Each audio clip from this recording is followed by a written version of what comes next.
एक बात बताइए, प्रथम द्वितीय और तृतीय काव्य की साधना भी बता दें क्या? बोलिए ना, सीधे सीधे उच्चारण सीख लेते। 45 की साधना सीख लो, बाकी का क्या करना है ना। अच्छों की बता दें। देखो, इसलिए भी जानना है कि आज माता जी समझ में आया कि यदि पैरों से चल कर के शरीर के साथ सभा में यदि धर्म श्रवण करेंगे तो रिकॉर्डिंग पर सुनने वालों से ज़्यादा फायदा। क्यों? क्योंकि अलग अलग काव्य की साधना जो आप सुन रहे हैं, समझ रहे हैं, वो करने का अधिकार सिर्फ अभी आज्ञा अनुमति किन के लिए? जो यहाँ उपस्थित हैं। उसके अलावा आप अपने माता पिता, बच्चे, श्रीमान श्रीमती जी किसी को भी पास नहीं कर सकते हैं। प्रथम जो काव्य है, ये काव्य भक्ति परख काव्य है।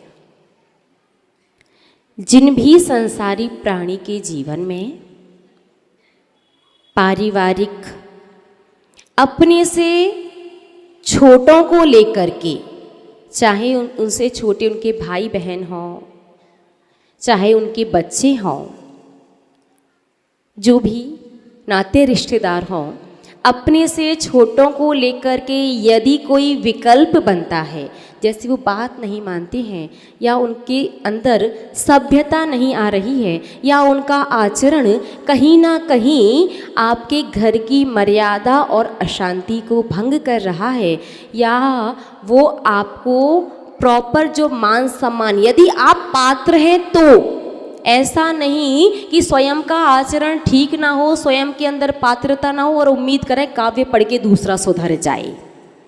यदि आपके अंदर पात्रता है, आपका आचरण ठीक है, और छोटों को लेकर के पारिवारिक कोई विकल्प बनता है, या जिन्हें अपने व्यापार में ग्राहक के द्वारा विकल्प बनता है, जैसे ग्राहक आते हैं या तो लौट जाते हैं, या दूसरी दुकान पर चले जाते हैं, या उधारी बहुत ज़्यादा करते जाते हैं, वापस आपका नहीं आता है, और आपका पैसा ईमानदारी का है, तो आपको प्रथम काव्य की साधना करना है। प्रथम काव्य की साधना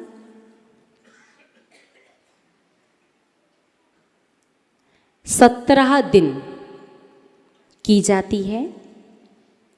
प्रथम काव्य को 35 बार पढ़ना है।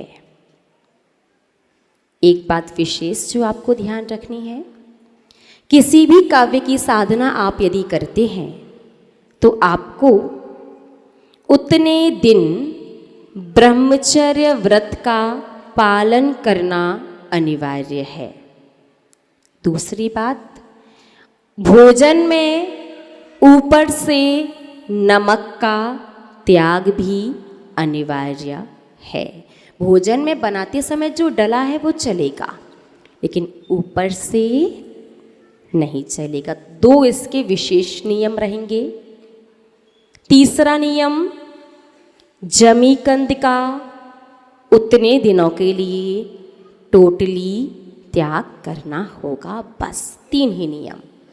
पहला, उतने दिन तक ब्रह्मचर्य व्रत की साधना। दूसरा, ऊपर से नमक का त्याग। और तीसरा, जमी कंद का त्याग। तो पहला काव्य कितनी बार?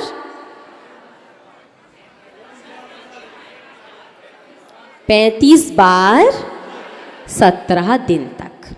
ठीक है ना? और आपको ये काव्य पूर्व दिशा की ओर मुख करके पढ़ना है। 4 बजे से 7 बजे के बीच में पढ़ना है। और पहले दिन जिन मंदिर में आकर के दीपक और श्रीफल चढ़ाना है, जिस कमरे में लेट बाथ ना हो उस कमरे में पढ़ना है, लेकिन वो कमरा रसोई घर नहीं होना चाहिए। हाँ, ये चीज़ बहुत अच्छी बात। 4 से 7 बजे के बीच में सुबह या शाम, तो सुबह ठीक है ना।